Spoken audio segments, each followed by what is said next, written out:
Listen to part of a university lecture by a professor of comparative religion.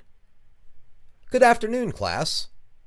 In the course of this term, we've examined all the major contemporary religions of the world: Christianity, Islam, Buddhism, Confucianism, Taoism, Hinduism in depth.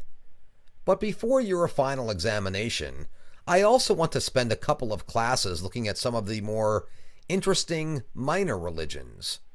And I'd like to start with a very simple, harmless religion that managed to have a disproportionately large influence on world history. And that religion is Shintoism, or Shinto, which is the indigenous religion of Japan. There was no historical founder of Shinto like Buddha or Muhammad, and Shinto has no sacred texts. It has no images or icons. It has no laws or commandments.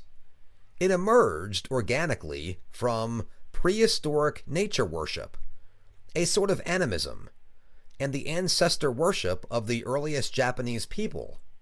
And, with due allowance for the general advance of civilization, it has remained surprisingly unchanged from that primitive condition. Its basic concept is that virtually every natural object is inhabited by a kami, variously translated as a spirit or god, and that all kami are worthy of reverence and respect. One enterprising anthropologist has estimated that there are some 800,000 of these kami enshrined all over Japan. These spirits dwell mostly in nature, in the features of nature, in the mountains and rivers, in waterfalls, in trees, in the winds, in the sun, in the sea, and so on. And also inhabiting these regions are the spirits of our deified ancestors. Showing respect to these kami and to our ancestors will be rewarded by their patronage and by good luck in the vicissitudes of life. And that's about it. That's all there is to the theology of Shintoism. There are innumerable Shinto shrines established throughout Japan, and they're for the most part relatively very simple structures, usually located in a quiet natural setting, even if they're in the center of a city, usually hidden away within a grove of fine old trees.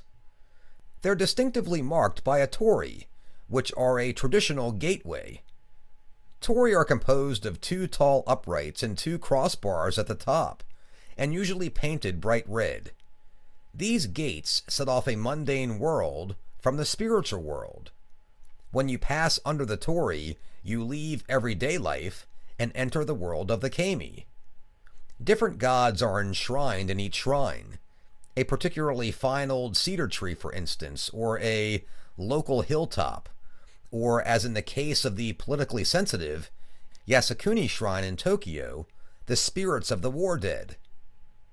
Now, in the 8th century AD, Buddhism arrived from China, along with many other aspects of Chinese culture, and it soon became established in Japan, both mixing with Shinto and also coexisting with it. Then later, in the long feudal period from the 17th to 19th centuries, Buddhism, and also Confucianism, became tools of the shoguns, the powerful Tokugawa regime.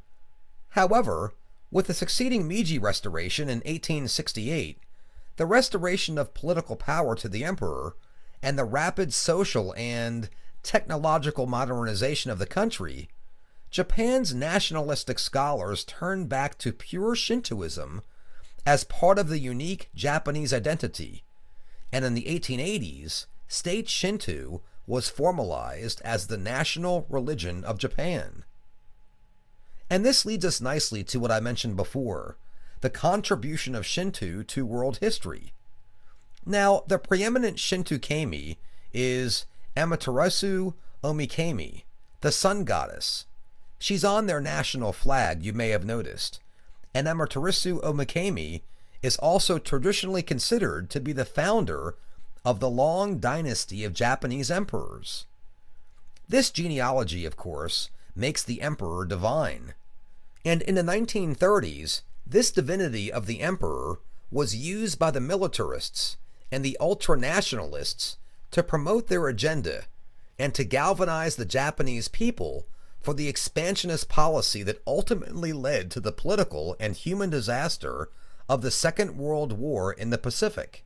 After the war in 1945, Japan's new constitution included articles both renouncing war and renouncing the divinity of their emperor.